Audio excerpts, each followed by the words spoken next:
Welcome, Gunrunner.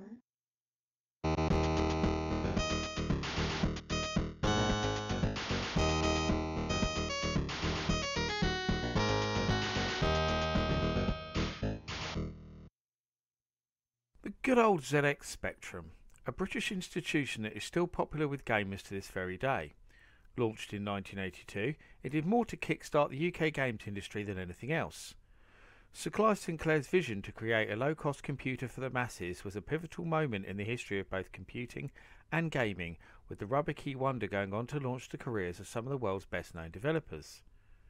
But back when we were all sitting in front of the TV taking turns on Jet Set Willy, we were totally oblivious to the fact that the UK wasn't the only place where the Specky was starting a revolution. I'm the Laird, and this is the story of the ZX Spectrum console nobody knows about. Over in Mother Russia, there was also a boom in home computing that was fueled by the Spectrum, but it's fair to say that it took on a very different form. At this time, the Soviet Union was still very much a thing, with the KGB patrolling the streets, Cold War propaganda on every corner, and communism in full effect. Over in the West, technology was advancing at an exponential rate, and our Russian cousins wanted a part of that.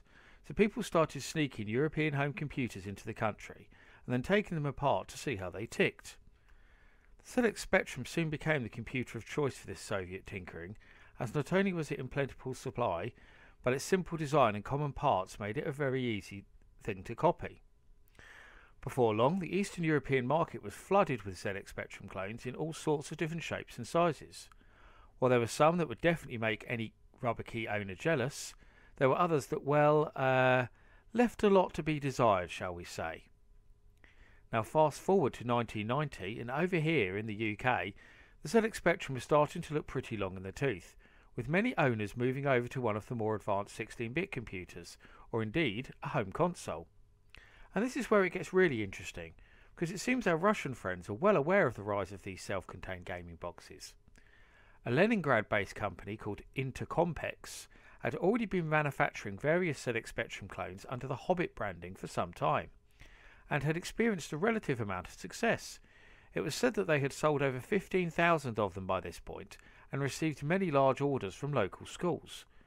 But Intercompex were ambitious and wanted to expand, not just in Russia, but beyond their restricted Soviet borders too.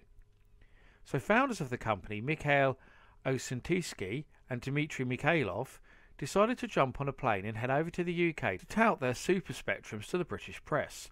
But they didn't just take one of their own computers to show off, they also had something a bit more special tucked up their sleeve, a ZX Spectrum compatible console. An interview with the Intercompex team first appeared in the September 1990 issue of Your Sinclair, but this was very much focused on their impressive home computer range. The first appearance of the Hobbit console was in issue 104 of the New Computer Express, dated the 3rd of November 1990, which not only showed what the machine looked like, but also how it connected up, as well as many in-depth details about it, including how Intercompex wanted to bring it over to the UK.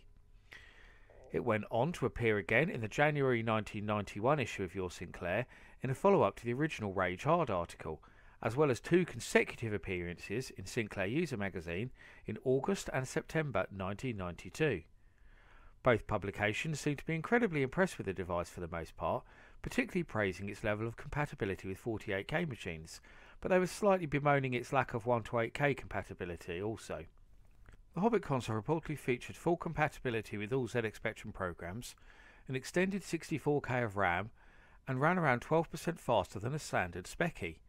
Rather than using expensive ROM cartridges like most consoles of the time, the Hobbit had to be connected up to a tape deck to play games. If you wanted to turn it into a fully blown computer, there was also a small plug-in keyboard available too. Intercompex revealed that the machine was selling for the equivalent of £200 in their homeland, which included 2 games and a joystick. In comparison, the Spectrum Plus 2 model was selling for around £130 at this time, with a pack of 6 games and a joystick, offering much better value.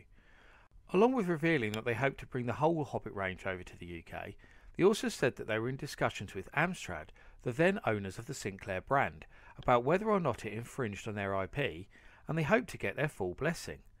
All news of an official UK launch for the Hobbit went quiet shortly after this, and by the time the Hobbit range appeared in Sinclair User, some 2 years after the original article in Your Sinclair, the Intercompex team were promoting its availability through their own UK-based importer. I am guessing that a full UK launch never happened for several reasons, including a lack of finances, waning interest in the ZX Spectrum range, and a potential lawsuit from the fearsome Alan Sugar and his company Amstrad. Perhaps even more interestingly, as I researched this video, I also discovered that the Hobbit wasn't the only ZX Spectrum based console released in Russia. There was an even more obscure and unknown system named the ALF TV game. Looking at the font used, as well as the bright orange colour, I can only assume that this was a tribute to the popular TV alien of the same name.